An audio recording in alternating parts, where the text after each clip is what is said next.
Welcome to सफलता classes. सफलता classes में आपका स्वागत है। मैं अभय चंद कुमार फिर से मैथ का एक बार फिर से पुनः सीरीज लेकर आया हूं। और आज का जो सीरीज है वो उस सीरीज में हम लोग देखेंगे संख्या पद्धति से जो वास्तविक संख्या जो हम लोग को पढ़ना है, उस वास्तविक संख्या से जो भी इम्पोर्टेंट क्वेश्चन बन सकता है एक एक करके हम लोग देखेंगे। अगर आप लोग इस चैनल पे नए हैं तो इसे ज़रूर सब्सक्राइब कर लें।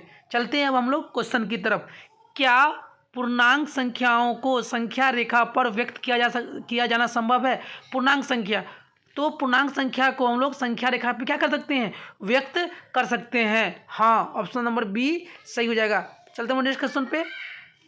प्राकृतिक संख्याओं के संग्रह में शून्य समेत ऋण संख्याओं को शामिल किया जाए तो यह कैसी संख्या होगा? अगर प्राकृतिक संख्या के संग्रह में शून्य को भी शामिल कर ले और माइनस ऋण को भी शामिल कर ले तो इस तरह की जो संख्या बनेगा इसे हम लोग क्या कहेंगे? पूर्णांक। ऑप्शन नंबर सी सही हो जाएगा। चलते हैं नेक्स्ट क्वेश्चन पे।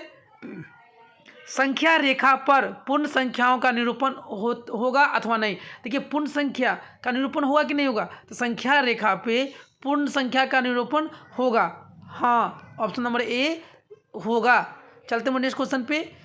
दो धन पूर्णांक ए तथा बी के लिए यदि ए बराबर में बी क्यू प्लस में आर, ये समीकरण किसके लिए है? Euclid algorithm.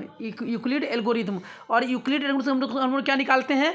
एचसीएफ। हमेशा याद रखिएगा, यूक्लिड एल्गोरिथम से क्या निकालते हैं हम लोग? एचसीएफ निकालते हैं। और यूक्लिड एल्गोरिथम निकालने के लिए सूत्र क्या होता है? ए बराबर में बी क्यू प्लस में आर। तो यहाँ पे कह रहा है जो मतलब कि जो आर का मान होगा, आर का मान क्या होगा? 0 से बड़ा होगा और बी से क्या होगा? छोटा होगा। तो ऑप्शन नंबर डी सही हो जाएगा। चलते हैं नेक्स्ट क्वेश्चन पे। देखिए, किसी के पावर अगर 0 रहे, किसी का घात 0 रहे तो उसका मान कितना होता है? 1। फिर चिन्ह किसका है? गुना का। और फिर 2 के पावर 0 है तो इसका भी मान कितना होगा? 1। और 1 गुने 1 कितना हो जाएगा? 1। ऑप्शन नंबर बी सही हो जाएगा। अगर इसी क्वेश्चन में पूछा जाए कि 16 के पावर में 0 यहाँ दे दे प्लस और 18 के पावर में 0, तब 1 नहीं मारिएगा। 16 के पावर में 0 1, चिन्ह किसका है? प्लस का। और 18 के पावर में 0 कितना? 1। और 1 1 कितना हो जाएगा? 2। क्वेश्चन को बहुत बारीकी से पढ़िएगा, नहीं तो क्वेश्चन गलत होने का चांस बन सकता है। अगर इसी क्वेश्चन में हम दे दें कि 18 के पावर में 0 और माइनस 20 के पावर में 0 तो इसका मान कितना हो जाएगा? देखिए, किसी के पावर 0 रहे तो उसका मान कितना होता है? 1। चिन्ह किसका है? माइनस। किसी के पावर में 0 है उसका मान कितना होता है? 1। और 1 में से 1 गया तो कितना हो जाएगा? 0। ये ध्यान रखिएगा इस टाइप के क्वेश्चन में कि चिन्ह पे जरूर गौर कीजिएगा कि गुना है कि प्लस है कि माइनस है। तो इसके अनुसार कौन हो जाएगा? ऑप्शन नंबर बी सही हो जाएगा। क्योंकि 8 के पावर में 0 1, चिन्ह किसका है? गुना। 2 के पावर में 0 1, 1 गुने में 1 कितना होगा? 1। ऑप्शन नंबर बी सही हो जाएगा। चलते हैं नेक्स्ट क्वेश्चन पे। दो धनात्मक पूर्णांकों ए और बी का एचसीएफ सबसे बड़ा पूर्णांक डी है तो डी द्वारा विभाजित होगा। डी किसके द्वारा विभाजित होगा? इस क्वेश्चन में कह रहा है कि डी किसके द्वारा विभाजित होगा? तो डी केवल ए के द्वारा विभाजित नहीं, डी किसके द्वारा विभाजित है? ए और बी दोनों द्वारा विभाजित होगा। ऑप्शन नंबर सी सही हो जाएगा। चलते हैं नेक्स्ट क्वेश्चन पे। कह रहा है दो धनात्मक पूर्णांक सी और डी, दो धनात्मक पूर्णांक कौन है? एक सी है और एक डी है। जहां पे सी बड़ा है किससे? डी से। और भागफल क्यू है और शेषफल आर है। जहां जो आर का मान है 0 से बड़ा और डी से छोटा हो तो निम्नलिखित में कौन सा संबंध सत्य होगा? देखिए, तो सी बराबर में क्या हो जाएगा? डी क्यू और प्लस में आर। ऑप्शन नंबर बी सही हो जाएगा। चलते हैं नेक्स्ट क्वेश्चन पे। दो धनात्मक पूर्णांक सी और डी, तो इसका एचसीएफ क्या होगा? देखिए, धनात्मक पूर्णांक सी और डी है, सी बड़ा है किससे? डी से। तो ये दोनों में छोटा कौन है? डी। तो हमेशा क्या होता है? एचसीएफ क्या होता है? छोटा वाला। तो एचसीएफ कौन होगा? डी। ऑप्शन नंबर ए सही हो जाएगा। चलते हैं नेक्स्ट क्वेश्चन पे। दो धनात्मक पूर्णांक सी और डी, जहाँ पे सी बड़ा है डी से और आर का मान 0 के बराबर नहीं है तो एचसीएफ सी कॉमा डी कितने के बराबर होगा? तो ये एचसीएफ किसके बराबर होगा? डी और आर के। ऑप्शन नंबर ए सही हो जाएगा। चलते हैं नेक्स्ट क्वेश्चन पे। देखिए रूट 18 का प्रमेयीकरण गुणांक, देखिए रूट 18 को हम किस संख्या से गुना करें कि उसका पूर्ण वर्ग निकल जाए। तो रूट 18 है, रूट 18 के किससे गुना करेंगे कि इसका पूर्ण जो रूट निकल जाए, मतलब पूरा का पूरा क्या हो जाए, रूट निकल जाए। तो रूट 2 से गुना करेंगे तो देखिए रूट 18 और रूट 2 तो कितना, रूट 36, और रूट 36 का गुण कितना हो जाएगा 6। तो किससे गुना करने के बाद यह पूरा इसका क्या वर्गमूल निकल जा रहा है, तो रूट 2 से। ऑप्शन नंबर बी सही हो जाएगा। चलते हैं नेक्स्ट क्वेश्चन। अप्रमेय संख्या को P बट्टा Q के रूप में व्यक्त किया जा सकता है। अप्रमेय संख्या को P बट्टा Q के रूप में व्यक्त नहीं किया जा सकता है। ऑप्शन नंबर ए सही है। P बट्टा Q के रूप में किसको व्यक्त करते हैं हम लोग, प्रमेय संख्या को। किसको व्यक्त करते हैं, प्रमेय संख्या को। अप्रमेय संख्या को हम लोग P बट्टा Q के रूप में व्यक्त नहीं कर सकते हैं। चलते हैं नेक्स्ट क्वेश्चन पे। निम्नलिखित में असत कथन को पहचान, गलत कौन है, एक प्रमेय और अप्रमेय संख्याओं का गुणनफल अप्रमेय संख्या होगा। देखिए प्रमेय 2 है और गुणे में अप्रमेय मान लीजिए रूट 3 है, तो ये दोनों का गुणनफल करेंगे तो क्या आएगा 2√3। तो ये भी क्या हो जाएगा अप्रमेय। तो पहला कथन क्या है, सत्य है। बी में कह रहा है सभी प्रमेय संख्या, बी में क्या कह रहा है, सभी प्रमेय संख्याओं का व्युत्क्रम अप्रमेय संख्या प्राप्त होगा। क्या कह रहा है, यही गलत है। देखिए प्रमेय संख्या मान लीजिए 2 है, 2 का व्युत्क्रम कितना होगा 1/2। तो प्रमेय संख्या का व्युत्क्रम प्रमेय ही प्राप्त होगा, अप्रमेय प्राप्त नहीं होगा। और यही सही क्या हो गया, गलत हो गया। और हमको गलत ही पहचान करना था, तो कौन सही हो जाएगा, बी वाला सही हो जाएगा। चलते हैं नेक्स्ट क्वेश्चन पे। यूक्लिड विभाजन एल्गोरिथ्म 2 धनात्मक पूर्णांक के निम्न में से किसे प्रकलित करने की तकनीक है। यूक्लिड विभाजन एल्गोरिथ्म से हम लोग क्या निकालते हैं, एचसीएफ। एचसीएफ को क्या करते हैं हम लोग, मौसा। ऑप्शन नंबर बी सही हो जाएगा। चलते हैं नेक्स्ट क्वेश्चन पे। यदि m एक धनात्मक पूर्णांक है तो धनात्मक विषम पूर्णांक का रूप होगा। देखिए अब m का मान 1 रखिए, तो 1 रखेंगे तो 4 और 2 6, 2 रखेंगे तो 4 दूना 8 और 2 10, अगर 3 रखेंगे तो 4 तिया 12 2 14। देखिए ये क्या हो रहा है, सब सम संख्या हो रहा है, सब क्या हो रहा है, सम संख्या हो रहा है, सब क्या हो रहा है, सब क्या हो रहा है, सम संख्या हो रहा है। सब यहाँ पे क्या हो रहा है, सम संख्या। तो ए तो होगा नहीं, क्योंकि पूछ रहा है विषम संख्या, और विषम संख्या किसे कहते हैं, जो 2 से पूरा नहीं करता है। अब हम बी वाला को चेक करते हैं। अगर 1 रखेंगे तो 4 एकम 4 और 4 4 8, फिर 2 रखेंगे तो 4 दूना 8 और 4 12, ये भी सम संख्या हो गया। अब सी वाले में चेक करेंगे, 1 रखेंगे तो 4 एकम 4 और 1 5, 2 रखेंगे तो 4 दूना 8 और 1 9, 3 रखेंगे तो 4 तिया 12 और 1 13। देखिए 5 9 13 क्या 2 से विभाजित होगा, और जब 2 से विभाजित नहीं होगा तो उसे हम लोग क्या कहते हैं, विषम संख्या। तो ऑप्शन नंबर सी सही हो जाएगा। चलते हैं नेक्स्ट क्वेश्चन पे। यूक्लिड विभाजन एल्गोरिथ्म किन पूर्णांकों के लिए लागू किया जाता है, शून्य को छोड़कर। मतलब यूक्लिड एल्गोरिथ्म में शून्य के छोड़कर सभी पूर्णांक पे ये लागू होता है। ऑप्शन नंबर ए सही हो जाएगा। चलते हैं नेक्स्ट क्वेश्चन पे। यूक्लिड विभाजन प्रमेय का किन पूर्णांकों के लिए संभव है, तो केवल धनात्मक पूर्णांक के लिए क्या है, संभव है। ऑप्शन नंबर ए सही हो जाएगा। चलते हैं नेक्स्ट क्वेश्चन पे। निम्नलिखित में कौन सा अभाज्य संख्या है। देखिए अभाज्य संख्या किसे कहते हैं, ऐसी संख्या जो एक और अपने अलावा किसी और से नहीं कटे, उसे हम लोग क्या कहते हैं, अभाज्य। देखिए 91 को करेंगे तो ये 100 से कटेगा ही, और 91 से कटेगा ही, और किससे कटेगा, 13 सत्ते 91, 7 से भी कटेगा और 13 से भी कटेगा। तो ये क्या अभाज्य होगा, नहीं, ये तो भाज्य होगा। फिर देखेंगे 213, तो ये 1 से भी कटेगा, 213 से भी कटेगा और 3 से भी कटेगा। 3 सत्ते 21, 3 9 सॉरी 3 सत्ते 21, 3 एकम 3, 501 भी कटेगा। 501 किससे कटेगा, आपको 501 मतलब 5 और 1 6, 501 भी कटेगा, किसी न किसी से कट ही जाएगा। 3 से कटेंगे, 3 एकम 3 2 3, हाँ 3 से कट जाएगा। तो ये भी नहीं है अभाज्य। अभाज्य क्या है, 41 खुद एक और अपने अलावा किसी और से नहीं कटेगा। तो ऑप्शन नंबर सी सही हो जाएगा। चलते हैं नेक्स्ट क्वेश्चन पे। 2 लगातार संख्याओं का मौसा, जैसे 1 और 2 का मौसा कितना होगा, हमेशा 1 होगा। 2 लगातार संख्याओं का मौसा हमेशा कितना होगा, 1 होगा। जैसे 3 और 4 का भी मौसा कितना होगा, 1 होगा। नहीं विश्वास है तो 3 और 4 में भाग कर दीजिए, 3 से 4 में भाग कर दीजिए, तो 3 एकम 3, 1 और 1 में 3 से भाग करेंगे तो 3 एकम 3, कितना इसका आया मौसा, 1। तो 2 लगातार संख्याओं का मौसा हमेशा कितना होगा, 1 होगा। ऑप्शन नंबर डी सही हो जाएगा। चलते हैं नेक्स्ट क्वेश्चन पे। निम्नलिखित में कौन सा अभाज्य संख्या, फिर वही खोजना है जो खुद एक और अपने अलावा किसी और से नहीं कटे। देखिए 15 कट जाएगा, 3 पचे 15, 12 कट जाएगा, 4 तिया 12, 75 15 पचे 75, लेकिन 23 एक और 23 के अलावा किसी से नहीं कटेगा, इसलिए 23 क्या हो जाएगा, अभाज्य संख्या। चलते हैं नेक्स्ट क्वेश्चन पे। यदि 65 तथा 117 का मौसा, देखिए 65 और 117 का जो मौसा कितना दिया हुआ है 65m माइनस 117, तो किसका मान निकालना है, m का। अब देखिए 65 और 117 का मौसा पहले निकालिए, तो 13 पचे 65 और 13 नमा 117, तो कितना आया 13 आया। इस दोनों का मौसा कितना 13, अब बराबर में कितना जाएगा 65m और माइनस के 117। अब 117 इधर जोड़ दीजिएगा, तो 117 जोड़ेंगे तो कितना जाएगा 7 3 10, 1 1 2 और 1 3 और 1, तो ये कितना हो जाएगा 65m।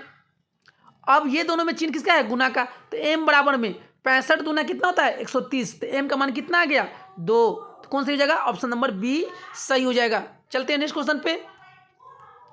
2 10 और 20 का लौसा और मौसा का अनुपात, देखिए पहले लौसा निकाल लीजिए, 2 10 और 20 का लौसा निकाल लीजिए, तो 2 से 2 एकम 2, 2 पंचे 10, 2 दाही 20, फिर 5 से 5 एकम 5 और 5 दूना 10, तो 5 दूना 10 दूना 20, इसका लौसा कितना आ गया 20। अब मौसा, देखिए मौसा कैसे निकालेंगे, देखिए सबसे छोटा संख्या कौन है 2 से, तो 2 पंचे 10, 2 दाही 20, इसका मौसा कितना जाएगा 2। अब क्या ऑप्शन में है 20 अनुपात 2 नहीं है, तो इसको सिंपल कर लीजिए, 2 से 2 एकम 2 और 2 दाही 20, तो 10 अनुपात 1, ऑप्शन नंबर बी सही हो जाएगा। चलते हैं नेक्स्ट क्वेश्चन पे। सबसे छोटी भाज्य संख्या, तो सबसे छोटी भाज्य संख्या कौन होगा 2, और सबसे छोटी अभाज्य संख्या कौन है 3, तो इसका मौसा, तो 2 में 3 से भाग करिए, 2 एकम 2, 2 एकम 2 1, फिर 1 में 2 से भाग करेंगे, तो 1 का पारा कितना मरतबे पढ़ेंगे तो 2 होगा 2 मरतबे, तो 1 दूना 2, इसका मौसा कितना आएगा 1, ऑप्शन नंबर ए सही हो जाएगा। चलते हैं नेक्स्ट क्वेश्चन पे। यदि a और b अभाज्य संख्या है तो a b का लौसा, देखिए a और b क्या है अभाज्य संख्या है। अभाज्य संख्या किसे कहते हैं, ऐसी संख्या जो एक और अपने अलावा किसी और से नहीं कटे। ऐसे हम अभाज्य संख्या मान लिए एगो 2 और एगो मान लिए 3, तो ये दोनों को क्या कर, ये दोनों का मतलब कभी भी लौसा निकलेगा नहीं, तो लौसा जब नहीं, सॉरी लौसा गुणनखंड होगा नहीं, तो ये दोनों को क्या करेंगे गुना कर देंगे, 3 दूना 6, तो यहाँ पे इसका लौसा क्या हो जाएगा A B, option number C सही हो जाएगा। चलते हैं नेक्स्ट क्वेश्चन पे। 5005 के कितने अभाज्य गुणनखंड है, 5005 के, तो इसको गुणनखंड करेंगे 5005 को 5 से करेंगे, 5 एकम 5 0, 5 एकम 5, अब किससे काटेंगे हम लोग 3 से, 3 तिया 9, 1 3 तिया 9, 3 से नहीं कटेगा, अब किससे काटेंगे हम लोग 7 से, 7 से करके देखें, 7 एकम 7 बचा 3, बचा कितना 3 3 7 चौक 28 और 7 तिया 21, फिर अब किससे कटेगा ये 173 हो गया, तो ये 7 से और कटेगा, किससे 7 से, 7 दूना 14 6 7 नमा 63, क्या अब इसका 29 से और छोटा टुकड़ा हो सकता है नहीं, तो इसका अभाज्य ढूंढ क्या हो गया, एगो 5 हो गया, एगो 7 हो गया, एगो 7 हो गया, एगो 29, तो कितना हो गया 4, ऑप्शन नंबर बी 1 2 3 और 1 4। चलते हैं नेक्स्ट क्वेश्चन पे। 6 8 और 22 का लौसा, देखिए तो 6 8 और पहले 22 का लौसा निकाल लेंगे, तो 2 से 2 तिया 6, 2 चौका 8, 11 दूना 22, अब क्या कटेगा नहीं कटेगा, तो 3 दूना 6, 6 चौका 24 और 24 गुना किससे करेंगे 11 से, तो 24 एकम 24 और 24 एकम 24, तो कितना 4 और 4 2 6 और 2 264, और देखिए 6 8 22 का जो मौसा निकालेंगे तो कितना आएगा 2, तो यहाँ पे कितना आया था 264 अनुपात 2, अब 2 से काट दीजिए, 2 एकम 2, 2 एकम 2, 2 तिया 6, 2 दूना 4, 132 अनुपात 1, ऑप्शन नंबर ए सही हो जाएगा। चलते हैं नेक्स्ट क्वेश्चन पे। निम्नलिखित में कौन सी अभाज्य संख्या, अभाज्य संख्या फिर ऐसी संख्या जो एक और अपने अलावा किसी और से नहीं कटे, देखिए 27 3 से भी कट रहा है, 9 से भी कट रहा है, 35 7 से भी कट रहा है, 5 से भी कट रहा है, 56 7 से भी कट रहा है, 2 से भी कट रहा है, 8 से भी कट रहा है, लेकिन 13 एक और 13 के अलावा किसी से कटेगा, और जब नहीं कटेगा वही संख्या क्या कहलाएगा अभाज्य संख्या, ऑप्शन नंबर सी सही हो जाएगा। चलते हैं नेक्स्ट क्वेश्चन पे। 2 परमेय संख्याओं के बीच अधिकतम कितनी परमेय संख्या हो सकती है, तो 2 परमेय संख्याओं के बीच अधिकतम कितना परमेय संख्या हो सकता है अनंत। ऑप्शन नंबर डी सही हो जाएगा। चलते हैं नेक्स्ट क्वेश्चन पे। एक अशून्य परमेय और अपरमेय संख्या का गुणनफल होगा। देखिए अशून्य परमेय समझते हैं कि जो शून्य नहीं हो, तो जैसे मान लीजिए हम एक अपरमेय मान लिए 2, परमेय मान लिए 2 और अपरमेय मान लिए √3, और ये दोनों का गुणनफल तो 2√3 हो जाएगा, और 2√3 ये क्या आ गया, परमेय संख्या। तो एक अशून्य परमेय और अपरमेय संख्या का गुणनफल हमेशा क्या होगा, अपरमेय ही होगा। चलते हैं नेक्स्ट क्वेश्चन पे।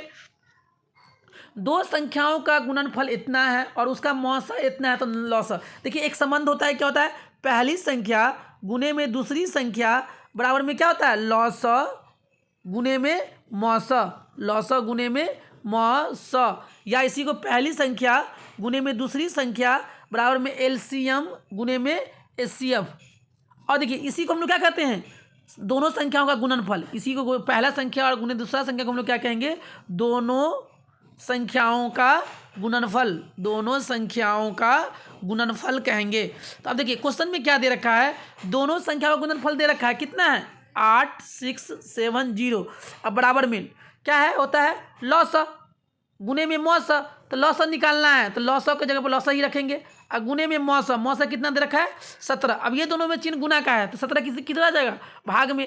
अब काटिए 17 पचे 85 बचा 1, 17 कम 17 और 0 के 0, तो इसका जो लौसा आया कितना आया 510। ऑप्शन नंबर डी सही हो जाएगा। चलते हैं नेक्स्ट क्वेश्चन पे।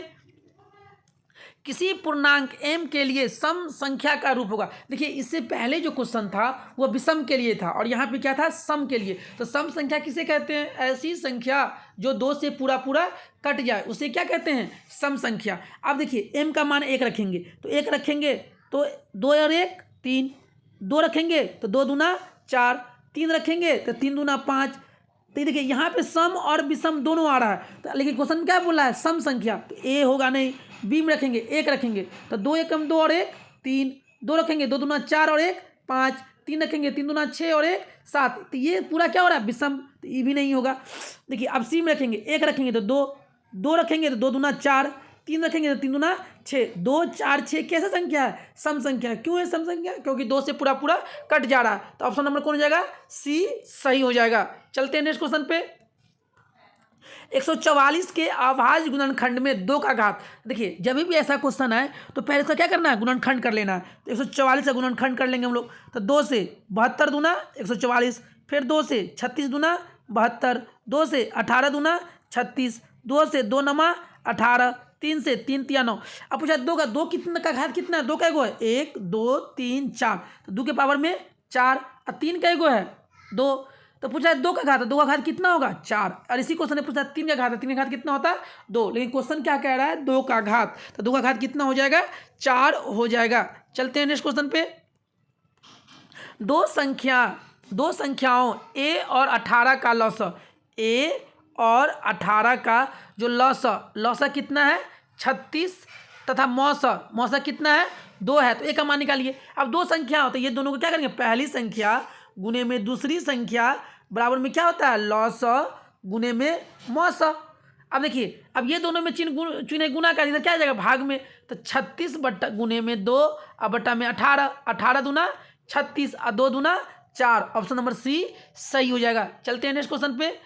देखिए सह अभाज्य संख्या किसे कहेंगे, 2 ऐसी संख्या जिसका मौसा हमेशा कितना होगा 1। जैसे 2 और 3 एक सह अभाज्य संख्या है तो इसका मौसा कितना होगा 1। जैसे 4 और 5 एक सह अभाज्य संख्या है तो इसका मौसा कितना होगा 1। तो सह अभाज्य संख्या किसे कहते हैं, ऐसी 2 संख्या जिसका मौसा कितना होगा 1 होगा। चलते हैं नेक्स्ट क्वेश्चन पे। 5 15 और 20 का लौसा और मौसा का अनुपात। देखिए तो पहले क्या निकालेंगे, पहले क्या बोला लौसा, तो पहले लघुत्तम निकालेंगे। लौसा मतलब लघुत्तम समावर्तक, तो 5 10 5 15 और 20, तो 5 से काट दे, 5 से कम 5, 5 तिया 15, 5 चौका 20। अब कटेगा नहीं कटेगा, तो 5 तिया 15, 15 चौका 60। अब बोला है मौसा, तो मौसा कितना हो जाएगा, देखिए 5 सबसे छोटा संख्या 5 है, 5 से 15 भी कट रहा है, 5 से 20 भी कट रहा है, तो मौसा कितना हो जाएगा 5, 5 एकम 5, अब 12 पंचे 60, तो 12:1। ऑप्शन नंबर डी सही हो जाएगा। चलते हैं नेक्स्ट क्वेश्चन पे। कह रहा यदि प्राकृत प्रथम इतना अभाज्य संख्याओं का योग n है तो n हमेशा भाज्य होगा। देखिए तो n किससे कटेगा, क्या 6 से कटेगा, 6 से नहीं कटेगा, 4 से कटेगा, 4 से भी नहीं कटेगा, और 8 से कटेगा, 8 से भी नहीं कटेगा। तो इनमें से कोई नहीं। 6 का रूल क्या होता है कि ऐसी संख्या जो 2 और 3 से भी कटे। 4 का रूल क्या होता है, किसी भी संख्या का अंतिम 2 अंक 4 से कटे, अंतिम 2 अंक 4 से कट रहा है, नहीं कट रहा है। और 8 का क्या होता है, अंतिम 3 अंक 8 से कटे। तो ये न 6 से कट रहा है, नहीं 4 से कट रहा है, नहीं 8 से कट रहा है, इसलिए क्या होगा, इनमें से कोई नहीं। ऑप्शन नंबर डी सही हो जाएगा। चलते हैं नेक्स्ट क्वेश्चन पे। सबसे छोटी अभाज्य 2, सबसे छोटी भाज्य 3 का गुणनफल, तो ये दोनों के बीच गुणनफल था 3 दूना 6। ऑप्शन नंबर बी सही हो जाएगा। चलते हैं नेक्स्ट क्वेश्चन पे। दो संख्याओं के गुणनफल, देखिए दो संख्या का गुणनफल कितना दे गया है, इतना, और मौसा कितना दिया हुआ है, दो संख्या गुणनफल तो कितना है 2166, और लौसा निकालना है, और गुने में मौसा कितना दिया हुआ है 19। ये दोनों में चिन्ह किसका है, गुना का, तो 19 यहाँ आ जाएगा।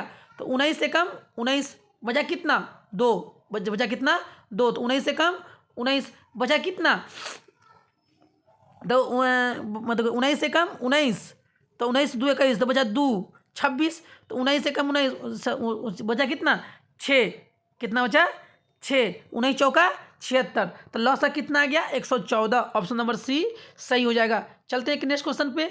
यदि ए और बी का लौसा क्या होगा, ए बी का लौसा क्या होगा। देखिए लौसा में क्या करते हैं कि जो संख्या दोनों में सबसे ज़्यादा बार आया हो और जो संख्या नहीं भी आया हुआ उसको भी लेते हैं। तो ए और बी का लौसा देखिए 2 के पावर में 3 यहाँ भी है और 2 के पावर में 4 यहाँ भी है, तो ये दोनों में ज़्यादा कौन है, 2 के पावर में 4, तो 2 के पावर में 4 ले लेंगे।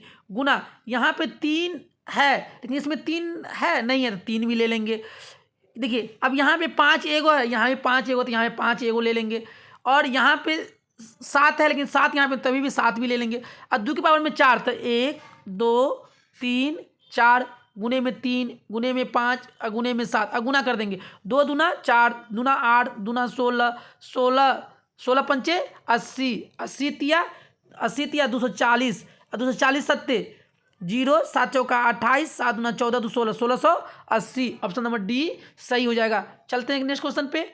45 तथा 60 का मौसा, देखिए 45 और 60 का मौसा कहेगा तो भाग कर लेंगे हम लोग। 45 से कम 45 आया 15, फिर 45, 15 तिया 45, अब पूरा कट गया, तो पूरा किससे कटा 15 से, तो इसका मौसा कितना हो जाएगा 15। ऑप्शन नंबर डी सही हो जाएगा। चलते हैं नेक्स्ट क्वेश्चन पे। 1/1 पावर n का मान निम्नलिखित में कौन होगा। देखिए जब भी नीचे में रहेगा तो a के पावर क्या हो जाएगा -n। ऑप्शन नंबर बी सही हो जाएगा। चलते हैं नेक्स्ट क्वेश्चन पे। यदि p तथा q दो अभाज्य संख्या है तो उनका मौसा, देखिए अभाज्य संख्या है तो पहला अभाज्य संख्या कितना है 2, दूसरा अभाज्य संख्या कितना है 3, तो इस दोनों का मौसा हमेशा कितना होगा 1। अगर क्वेश्चन पूछे कि दो अभाज्य संख्या का मौसा हमेशा कितना होगा, तो हमेशा 1 होगा, हमेशा कितना होगा 1। चलते हैं हम लोग नेक्स्ट क्वेश्चन पे। नेक्स्ट क्वेश्चन पे क्या चलते हैं हम लोग, क्या कह रहा है कि इसका अब क्या कर रहा है मौसा। देखिए लौसा में दोनों में जो ज़्यादा वाला रहता है उसको लेते हैं, जो नहीं भी रहता है उसको भी लेते हैं, लेकिन मौसम में दोनों में से जो सबसे कम वाला हो उसको लेंगे, और दोनों में जो नहीं होगा उसको नहीं लेना है। तो चलिए दो यहाँ पर कितना है 3 के पावर में 3 और यहाँ पे 3 के पावर में 2, तो निकाल रहे हैं मौसा, तो ये दोनों में क्या है लेंगे कौन वाला कम वाला 3 के पावर में 2, गुने यहाँ भी 2 है और यहाँ पे 2 के पावर में 2 है, तो ये ज़्यादा है और ये कम है, तो क्या बोले कम वाला लेंगे। और यहाँ पे एगो 5 है, यहाँ भी एगो 5 है, तो एगो 5 ले लेंगे। अब देखिए 3 कितना गुना करेंगे 2 बार, तो 3 गुने में 3 गुने में 2 गुने में 5, तो 3 तिया 9, 9 दूना 18, 18 पंचे 90। ऑप्शन नंबर ए सही हो जाएगा। चलते हैं नेक्स्ट क्वेश्चन पे। वृत्ताकार पथ पर 3 धावक, एक वृत्ताकार पथ है उस पर 3 धावक एक ही स्थान से 3 धावक दौड़ना प्रारंभ करता है, तो एक चक्कर लगने में क्रमशः जो पहला धावक है उसको लगता है 1 घंटा, दूसरा धावक को लगता है 3 घंटा और तीसरा को लगता है 5 घंटा समय लगते हैं। तो तीनों को प्रस्थान बिंदु पर पुनः मतलब जहाँ से स्टार्ट किया था वहाँ पे पुनः मिलने में लगा समय। देखिए इस टाइप का क्वेश्चन एग्जाम में 100% बनने का चांस है, और ऐसा क्वेश्चन आए कि 3 धावक है, 4 धावक है, 5 धावक है, एक ही स्थान से दौड़ना चालू करता है, एक को इतना समय लगता है, 2 को इतना लगता है, 3 को इतना लगता है, तो तीनों पुनः उस बिंदु पर दोबारा कब मिलेगा, तो तीनों का हम लोग क्या करेंगे, लघुत्तम ले लेंगे। तो क्या 1, 3, 5 में लघुत्तम 1 2 से लगेगा नहीं, 3 से लगेगा नहीं, 4 से लगेगा नहीं, 5 से लगेगा नहीं, अब 5 से बड़ा संख्या तो है नहीं, सब वो क्या कर लेंगे हम लोग गुना, तो 5 दिया 15 घंटा के बाद पुनः क्या कर लेंगे, मिल जाएंगे। चलते हैं नेक्स्ट क्वेश्चन पे। वैसा ही क्वेश्चन है, वृत्ताकार पथ पर 3 धावक एक ही स्थान से, एक वृत्ताकार पथ है और उसमें से एक ही स्थान से दौड़ना चालू करता है, एक को लगता है 3 घंटा, एक को लगता है 4 घंटा, एक को लगता है 8 घंटा, तो पुनः कब मिलेगा, तो लघुत्तम निकाल लेंगे। तो 2 से 3 लिख उतार देंगे, 2 दूना 4, 2 चौका 8, फिर 2 से तो 3, 2 एकम 2, 2 दूना 4, अब क्या कटेगा नहीं, तो 2 दूना 4 तिया 12 दूना 24, 24 घंटे के बाद क्या होगा, पुनः हुआ मिल जाएगा। ऐसा क्वेश्चन है, हमेशा क्या करना है, उसका लघुत्तम निकाल देना है। चलते हैं नेक्स्ट क्वेश्चन पे। रूट 5 क्या है, देखिए रूट 5 क्या रूट से बाहर निकल सकता है, जो संख्या रूट से बाहर नहीं निकलेगा वह संख्या हमेशा क्या कहलाएगा, अपरमेय संख्या। ऑप्शन नंबर सी सही हो जाएगा। चलते हैं नेक्स्ट क्वेश्चन। 1/√2 किस प्रकार की संख्या है, क्या √2 का वर्गमूल, √2 के अंदर जो 2 है, क्या 2 बाहर निकल पाएगा रूट से, नहीं, और जो संख्या रूट से बाहर नहीं निकल पाएगा वह संख्या क्या कहलाएगा, अपरमेय। ऑप्शन नंबर ए सही हो जाएगा। चलते हैं नेक्स्ट क्वेश्चन।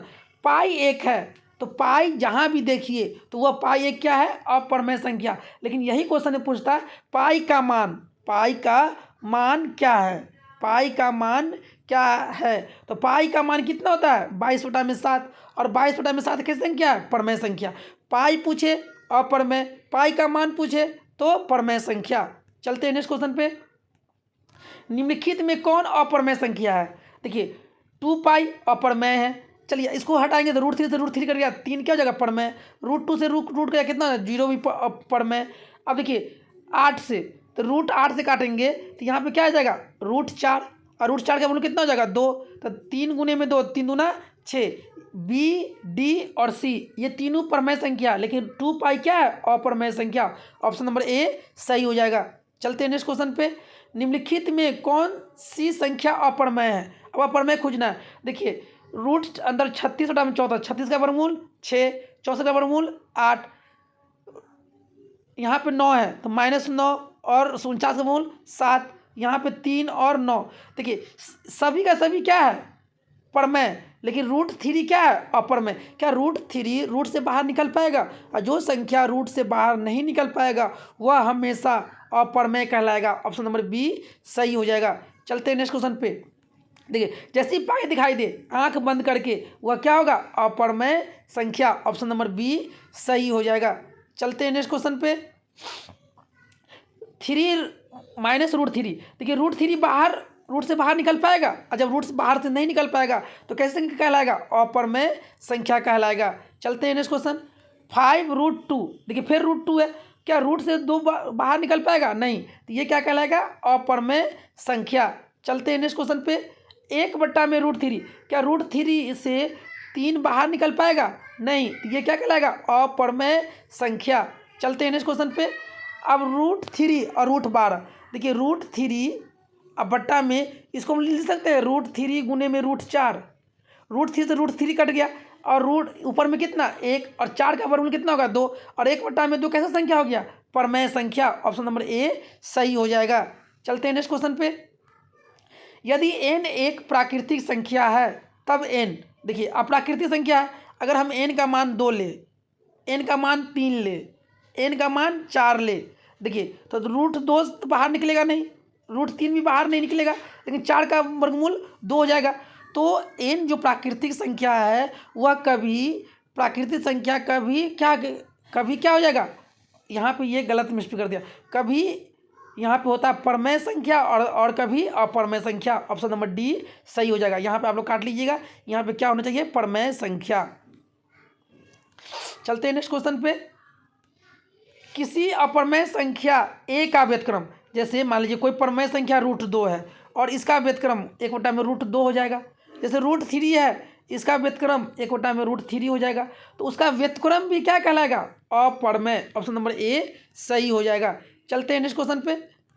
निम्नलिखित में कौन परमेय संख्या है? देखिए कितना बार 17 में पूछा हुआ है, 21 में पूछा हुआ है। ये सारा क्वेश्चन वही लाया जा रहा है जो प्रीवियस ईयर कहीं ना कहीं पूछा हुआ है, और एग्जाम में डिट्टो कुछ क्वेश्चन ऐसा ही दिखाई देगा। आप लोग का काम है पहले क्वेश्चन को अच्छे से पढ़ना, क्वेश्चन में क्या पूछा जा रहा है और क्वेश्चन में हमें क्या जवाब देना है। इसको मतलब कि ये दोनों का अगर तालमेल मिल गया तो आपसे क्वेश्चन गलत होने का चांस बहुत कम ही रहेगा। देखिए पाई क्या है? अपरमेय। √7 का वर्गमूल निकलेगा? नहीं, तो अपरमेय। देखिए √3 और √2 का वर्गमूल निकलेगा? नहीं। लेकिन 16 का वर्गमूल 4 और 25 का वर्गमूल 5, 4/5 की संख्या हो जाएगा परमेय संख्या। अब क्वेश्चन क्या पूछ रहा है? परमेय संख्या। ऑप्शन नंबर सी सही हो जाएगा। चलते हैं नेक्स्ट क्वेश्चन पे। निम्नलिखित में कौन, फिर क्या पूछ रहा है? परमेय संख्या। क्या पूछ रहा है?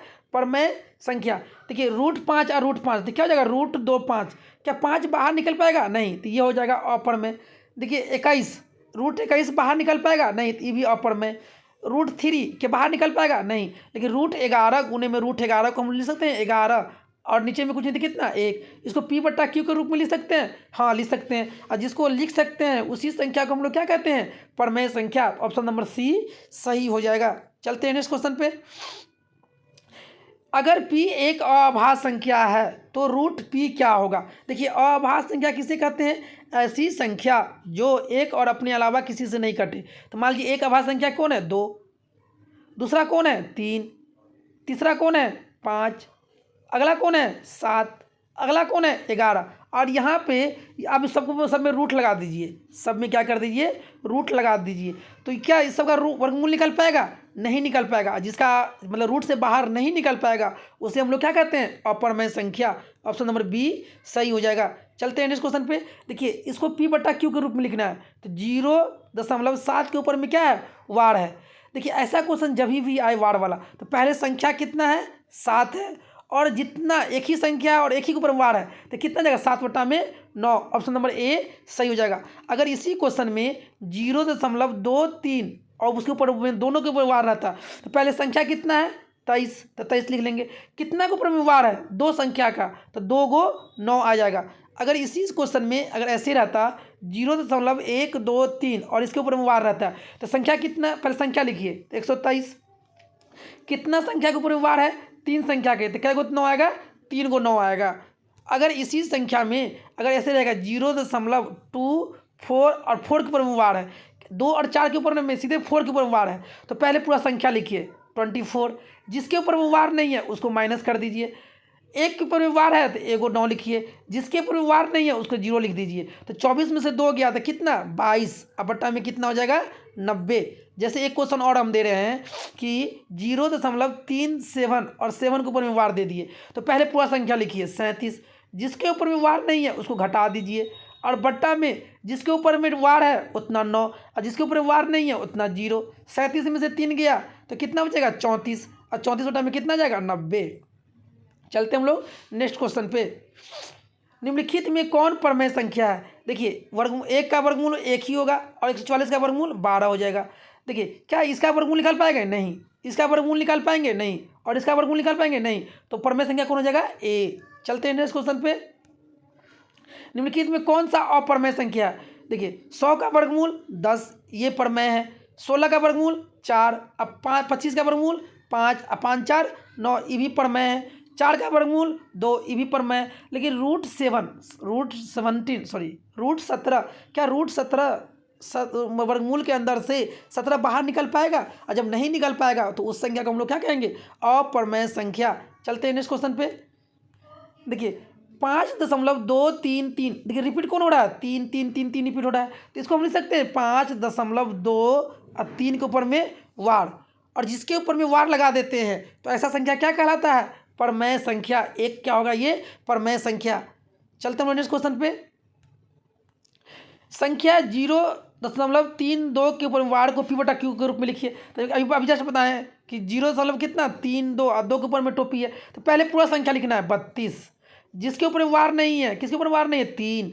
जिसके ऊपर में वार है उतना 9, जिसके ऊपर में वार नहीं है उतना 0। अब 32 में से 3 गया तो कितना बचेगा, 32 में से 3 गया तो कितना 29, और 29 बटा में कितना हो जाएगा 90। ऑप्शन नंबर बी सही हो जाएगा। चलते हैं नेक्स्ट क्वेश्चन पे। संख्या रेखा को कहा जाता है, जो संख्या रेखा है इसको हम लोग क्या कहते हैं, वास्तविक संख्या रेखा। ऑप्शन नंबर ए सही हो जाएगा। चलते हैं नेक्स्ट क्वेश्चन। देखिए इसको क्या करना है, सरलतम रूप, मतलब जो जो कटने वाला है उसको हम लोग क्या करेंगे, जितना छोटा से छोटा हो सकता है उतना हम कर सकते हैं। तो ऊपर में 92 है और नीचे में 115 है, तो किससे कटेगा, 40 दूना 92, और ये नहीं कटेगा, 3 से भी नहीं कटेगा, 3 से भी नहीं कटेगा, 4 से देखते हैं। ऊपर में 4 दूना,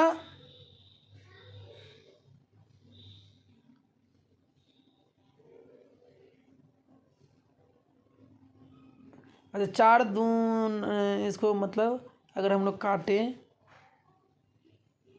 हाँ 23 चौका 92 और 23 पंचे 115, मतलब 23 से ऊपर में भी काटना है, 23 से नीचे में भी, तो 23 चौका 92 और 23 पंचे 115, तो कौन हो जाएगा, ऑप्शन नंबर बी, मतलब 92 बट्टा 105 का सरलतम रूप कितना हो गया, 4/5। चलते हैं नेक्स्ट क्वेश्चन में। देखिए ये भी कब पूछा गया है, 2021 में। निम्नलिखित में कौन परमेय संख्या है, देखिए √3 का वर्गमूल निकलेगा, नहीं निकलेगा तो ये अपर्मेय हो जाएगा। √7 का निकलेगा, नहीं तो ये परमेय हो जाएगा। √8 का निकलेगा, नहीं तो ये भी अपरमेय हो जाएगा। लेकिन √5 कट गया तो कितना हो जाए 6, और 6/1 को हम लोग P/Q के रूप में लिख सकते हैं, और जिसको लिख सकते हैं उसी संख्या को हम लोग क्या कहेंगे, परमेय संख्या कहेंगे। चलते हैं नेक्स्ट क्वेश्चन पे। निम्नलिखित में से कौन अपरमेय संख्या, देखिए √100 121, एक इसका हो जाएगा 11, 196 कितना हो जाएगा 14, 289 ये कितना हो जाएगा 17, लेकिन 27 का निकलेगा वर्गमूल, नहीं निकलेगा, तो ऑप्शन नंबर सी सही हो जाएगा, अपरमेय हो जाएगा। फिर देखिए ये क्वेश्चन तो पहले भी कराए हैं, देखिए 0.5 के ऊपर में वार, तो पहले संख्या लिख लेंगे 5, और जितना पे वार है उतना 9, तो 5/9, ऑप्शन नंबर ए सही हो जाएगा। चलते हैं नेक्स्ट क्वेश्चन पे। √7, क्या √7 वर्गमूल के अंदर से 7 बाहर निकल पाएगा, और जब नहीं निकलेगा तो उसे हम लोग क्या कहेंगे, एक अपरमेय संख्या। ऑप्शन नंबर बी सही हो जाएगा। √3 क्या है, अपरमेय संख्या। क्या √3 में से 3 बाहर निकल पाएगा, नहीं निकल पाएगा, जब नहीं निकल पाएगा तो उसे हम लोग क्या कहेंगे, अपरमेय संख्या कहेंगे। चलते हैं नेक्स्ट क्वेश्चन पे। निम्न में से कौन परमेय संख्या है, देखिए √3 अपरमेय है, इस √3 के कारण ये अपरमेय हो जाएगा। √6 अपरमेय है, लेकिन √2 से √2 कट गया, ये क्या हो जाएगा, परमेय। देखिए 2012 में पूछा हुआ है, 2011 में पूछा हुआ है, ये सारा जो क्वेश्चन का कलेक्शन है ये सब प्रीवियस ईयर है। जब आप लोग प्रीवियस ईयर पे कमांड कर लीजिएगा तो ऑटोमेटिक है कि आपको एग्जाम हॉल में कोई दिक्कत नहीं आने वाली है। अगर आप लोग इस चैनल पे है तो इसे ज़रूर सपोर्ट कीजिए। चलते हैं हम लोग नेक्स्ट क्वेश्चन पे। फिर क्वेश्चन आ गया क्या चीज़, √2 एक है, इसका जवाब आप लोगों को कहाँ देना है, कमेंट बॉक्स में इसका जवाब देना है आप लोगों को। चलते हैं नेक्स्ट क्वेश्चन पे। निम्नलिखित में किसका दशमलव प्रसार अशांत है, देखिए अब यहाँ पे आया शांत और अशांत, एक आता है शांत और एक होता है अशांत। देखिए शांत और अशांत देखने के लिए हम हर में देखेंगे, अगर हर में 2 रहे 5 रहे या 2 और 5 दोनों रहे, अगर ऐसा कंडीशन बनता है तो क्या कहलाएगा, शांत। और इसके अलावा कोई संख्या हो जाए तो वो क्या कहलाएगा, अशांत। अब हम लोग यहाँ पे चेक करेंगे, 50 है, 50 का गुणनखंड करेंगे तो 50 में 25 दूना 50 और 5 25, तो इसको हम लिख सकते हैं 23 अब बट्टा में 2 गुने में 5 की पावर में 2, यहाँ 2 और 5 है तो ये शांत कहलाएगा। 1600 में भी करेंगे 1600 को, तो 2 अट्ठे 1600, 400, फिर 200, फिर 100, फिर 50, इसमें भी 2 और 5 आएगा। 625 में भी क्या आएगा, 5 आएगा। लेकिन 743, 7 गुने में 7, यहाँ पे क्या 2 और 5 नहीं ना है, यहाँ पे क्या है 7 है, इसलिए क्या कहलाएगा, अशांत। ऑप्शन नंबर बी सही हो जाएगा। चलते हैं नेक्स्ट क्वेश्चन। देखिए संख्या 2 1 3 1 1 3 1 1 3 देख रहे हैं, इसमें एक बढ़ रहा है, पहले एक बार, फिर 2 बार, फिर 3 बार, फिर 4 बार, फिर 5 बार, फिर 6 बार, तो इस तरह से जो रिपीट होते रहेगा 1 2 3 4 5 6, ऐसी संख्या का हम लोग क्या कहेंगे, अपरमेय संख्या। ऑप्शन नंबर सी सही हो जाएगा। चलते हैं नेक्स्ट क्वेश्चन पे। निम्नलिखित में कौन अपरमेय नहीं है, अपरमेय नहीं है तो किसके बारे में पूछेगा, प्रमेय के बारे में। पाई क्या है, अपरमेय। √7 क्या है, अपरमेय। √2 बट्टा में √5 क्या है, अपरमेय। बचा एगो तो ये क्या हो जाएगा, परमेय। अब देखिए इसको काटिए, किससे काटेंगे हम लोग, 25 तिया 75 और 16 तिया 48। 25 का वर्गमूल 5 और 16 का वर्गमूल 4 और 5 तिया 15 और 15 बटा में 4 पी बटा क्यू के रूप में लिख दिए।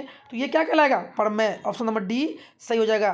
देखिए 3.27 के ऊपर में वार है। तो देखिए 3 यहीं पर आने दीजिए, 27 लिख दीजिए और इसको 99 लिख दीजिए। अब इसको गुना करके तो ये तो पी बटा क्यू के रूप में इसको लिख सकते हैं, और जिसको पी बटा क्यू के रूप में लिख सकते हैं वो क्या कहलाएगा? एक प्रमेय संख्या। ऑप्शन नंबर बी सही हो जाएगा। चलते हैं नेक्स्ट क्वेश्चन पे। निम्न में से कौन अप्रमेय नहीं है? अप्रमेय नहीं तो क्या है? प्रमेय। देखिए √10 अप्रमेय है, √24 अप्रमेय है, √35 अप्रमेय है, लेकिन √121 ये क्या है? प्रमेय संख्या। क्यों है? क्योंकि 121 का वर्गमूल कितना हो जाएगा? 11। 11 बटा में 1, इसको हम लोग पी बटा क्यू के रूप में लिख सकते हैं। चलते हैं नेक्स्ट क्वेश्चन पे। निम्नलिखित में किस प्रमेय संख्या का दशमलव क्या है? शांत है। तो शांत होने के लिए क्या आना चाहिए? 2 और 5। देखिए 15 में यहाँ पे 3 और 5 आ गया, इसलिए ये अशांत आ गया।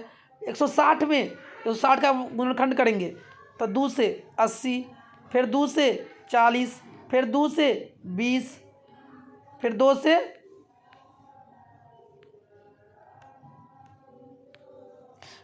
से 20, फिर देखिए 60 में 60 को करेंगे तो क्या हो जाएगा? 15 चौका 60 और 15 3 5 यहाँ पर 3 भी आ जाएगा। 35 में 7 और 5 तो कौन हो जाएगा? ऑप्शन नंबर बी सही हो जाएगा। चलिए हम लोग इस वीडियो के माध्यम से जो भी वास्तविक संख्या से इम्पोर्टेंट क्वेश्चन बन सकता था उस क्वेश्चन को हम लोग एक एक करके देखे हैं। अगर आप लोग इस चैनल पे नए हैं तो इसे ज़रूर सब्सक्राइब कर लीजिए। चलते हैं हम एक बार इसको और रिवीजन करा लेते हैं। देखिए पहले क्या होता है? प्राकृतिक संख्या। पहला क्या होता है? प्राकृतिक संख्या। तो प्राकृतिक संख्या किसे कहेंगे? गिनती की संख्या को हम लोग प्राकृतिक संख्या कहते हैं। उसके बाद होता है पूर्ण संख्या। अगर हम लोग गिनती की संख्या में शून्य परिवार को शामिल करके जो परिवार बनता है उसे हम लोग क्या कहते हैं? पूर्ण संख्या। उसके बाद अगला क्या होता है? सम संख्या किसे कहेंगे? ऐसी संख्या जो 2 से पूरा कट जाए उसे क्या कहेंगे? सम संख्या। फिर अगला क्या होता है? विषम संख्या। ऐसी संख्या जो 2 से पूरा नहीं कटे उसे हम लोग क्या कहेंगे? विषम संख्या। अगला क्या होता है? भाज्य संख्या। और अगला क्या होता है? एक होता है अभाज्य। भाज्य संख्या एक और अपने अलावा किसी और से भी कट जाए उसे क्या कहेंगे? भाज्य संख्या। और अभाज्य संख्या एक और अपने अलावा किसी और से नहीं कटे उसे क्या कहेंगे? अभाज्य संख्या। सबसे छोटी अभाज्य संख्या कौन हो जाएगा? 2। और सबसे छोटी भाज्य संख्या कौन हो जाएगा? 3। अगर ये क्वेश्चन पूछा जाए कि सबसे छोटी अभाज्य संख्या जो सम संख्या होना चाहिए 2 एक ऐसा अभाज्य संख्या है जो क्या है? सम है। उसके अलावा कोई भी अभाज्य संख्या सम संख्या नहीं होगा। उसके बाद क्या है? परिमेय संख्या। ऐसी संख्या जो p बटा q के रूप में लिख सकते हैं जहाँ पे q बराबर 0 नहीं होना चाहिए तो उसे हम लोग क्या कहेंगे? परिमेय संख्या। फिर अगला क्या है? अपरिमेय संख्या। तो अपरिमेय संख्या क्या है? ऐसी संख्या जो p बटा q के रूप में नहीं लिख सकते हैं उसे हम लोग क्या कहेंगे? अपरिमेय संख्या। उसके बाद अगला क्या है? यूक्लिड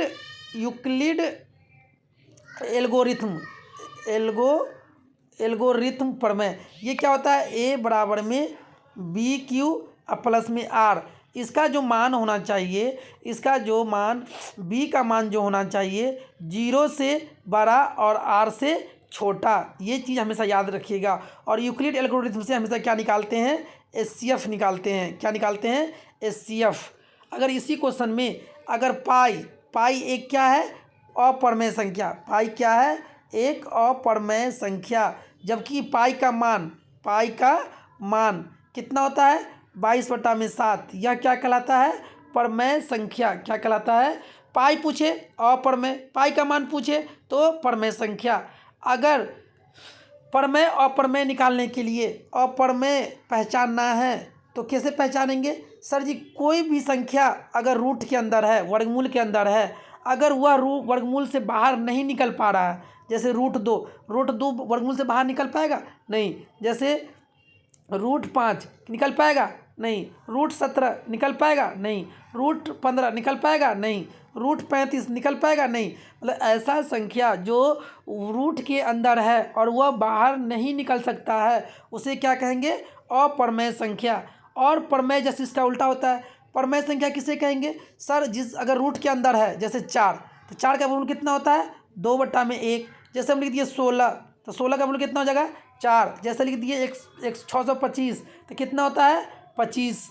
तो जिसका वर्गमूल निकल जाए उसे हम लोग क्या कहेंगे? प्रमेय संख्या। क्या कहेंगे उसे? प्रमेय संख्या कहेंगे। और हम लोग चलते हैं, अगर मान लीजिए कोई संख्या है कि जैसे बोलेगा कि 16 और 24 का मौसा और लौसा ज्ञात कीजिए अभाज्य गुणनखंड विधि से। तो पहले 16 गुणनखंड कर लेंगे, तो 2 से 2 8 16, 2 चौका 8, 2 दूना 4, 2 कहेगा 2 को पावर 4। फिर 24 का करेंगे, तो 12 दूना 24, 2 छक्के 12, 2 तिया 6, तो कितना? 2 के पावर में 3 और 2 के 3 एगो। अब देखिए बोलेगा लौसा निकालने के लिए, तो 16 में 2 के पावर में कितना है? 4, तो 2 के पावर में 4 लिखेंगे। और गुने में 3 इसमें नहीं है, 3 इसमें, तो 3 इसको भी लिख लेंगे और सबको गुना कर देंगे, तो वो क्या हो जाएगा? लौसा। अब मौसा कहेगा तो ये दोनों में भी होना चाहिए और जो कम वाला होना चाहिए, तो 2 के पावर में 3, तो ये क्या हो गया उसका? लौसा और मौसा। जैसे हम क्वेश्चन दे दिए कि 16a² b और c और 32a³ b² और c² का लौसा ज्ञात कीजिए। तो पहले संख्या का निकालेंगे लौसा, तो 16 और 32 का लौसा कितना होगा? 32। a² यहाँ पे एगो है, यहाँ पे 3 गो है, तो यहाँ पे क्या होगा? 3 वाला। b यहाँ एगो है, b 2 गो है, तो b होगा क्या होगा? 2 गो वाला। c यहाँ पे एगो है, c 2 गो, तो 2 वाला। तो ये क्या होगा? लौसा, मतलब एलसीएम। और मौसा कहेगा निकालने के लिए, तो 16 और 32 का मौसा निकालेंगे, तो 16 होगा। ये दोनों में छोटा कौन है? a²। ये b और b² में छोटा कौन है? b। और c और c² में छोटा कौन है? c। तो ये क्या हो जाएगा? मौसा। ये क्या हो जाएगा? मौसा। तो ये सब आप लोग बारीकी से देखिएगा, क्योंकि ये सब इसी सब से क्या बनेगा? क्वेश्चन आप लोग को एग्जाम में बनने वाला है। अगर आप लोग इस चैनल पे है तो ज़रूर सपोर्ट कीजिए। अगर वीडियो अच्छा लगे तो कमेंट बॉक्स में आप लोगों को जिस टॉपिक पे वीडियो चाहिए वो ज़रूर बताइए। Thank you for watching this video.